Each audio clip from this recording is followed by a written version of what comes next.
ahead and try to imagine how I'll feel when I'm a little bit further on. I've always done this. It helps to keep my spirits up. In 2012, when I was climbing through the Alps and the Pyrenees on my way to winning the Tour, on those massive mountain passes, I'd be thinking, 2 kilometres from now you're only going to have 1 kilometre left. And how are you going to feel then? You'll have done it. It was the same in the Olympic time trial at Hampton Court. 5 kilometres from now, you'll have another 5 to go, and you can do that easily. It's almost like cutting a corner in your head. Finding those staging posts matters as much in the hour record as it does in the Tour de France. Those 60 minutes are much more demanding mentally than physically. Of course, riding as far as I could in an hour was hard on my body, given the conditions and so on, but it was no tougher than riding up Mont Ventoux in 2009, knowing that 4th place overall in my breakthrough Tour de France was on the line, or finishing empty in a long time trial, like I did at Chartres when I won the 2012 Tour. What blows your mind as you ride the hour is watching the time tick away, minute after minute, looking at the computer screen held up by your coach every 16 seconds. Every one of those 218 laps. You can't escape that countdown. It takes over everything for that hour.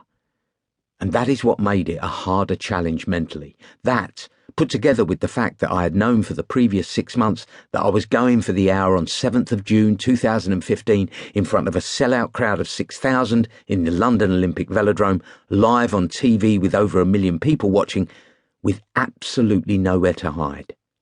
It would be just me in that velodrome with no one else on the track to draw the attention away if I put a foot wrong.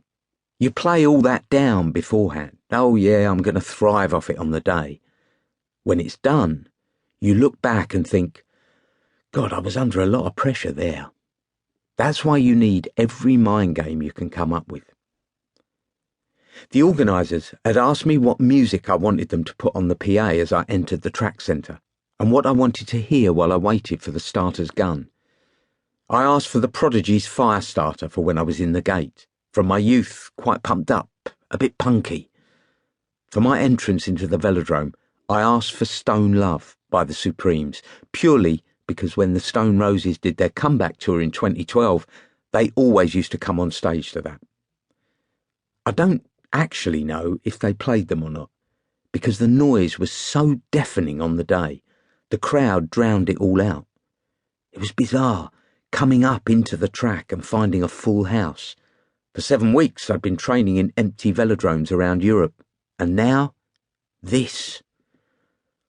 So, here I am, sitting on the start line, desperate to get on with it, wanting to get going. I'm not really aware what time it is. I know the attempt is meant to be at 6:30 p.m. It feels as if I finished my warm-up long ago, the usual British cycling warm-up, 15 to 20 minutes, and I've got that sense that if I wait any longer now, I'll need to do it all over again. I've done my couple of laps of the track.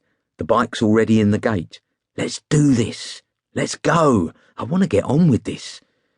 It's only afterwards I learned that I got out of the start gate during an ad break, so live television missed the moment. This has been on my mind since January. The date has been set in stone since then. There's been so much expectation, so much hype, but it's been a lonely existence for the last 24 hours. It's dawned on me already, and I'm thinking it now. No one can help anymore. There is no one else to rely on, no one to do it for me. It's just me and the clock. All the training's been done, and now everyone has come to watch me. It feels a bit like going to the gallows. I want to get on with it. I don't want to sit here any longer. I don't want to go through another few minutes thinking about it. I'm just ready to go. It took 7 weeks to get to that start line in London.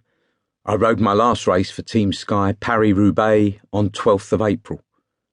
But my personal history with the hour goes back a lot further than that. Throughout my teens and just beyond, there was a spate of attempts as one star after another took up the challenge. It began at Easter in 1993, when I was nearly 13 and watched Graham Aubrey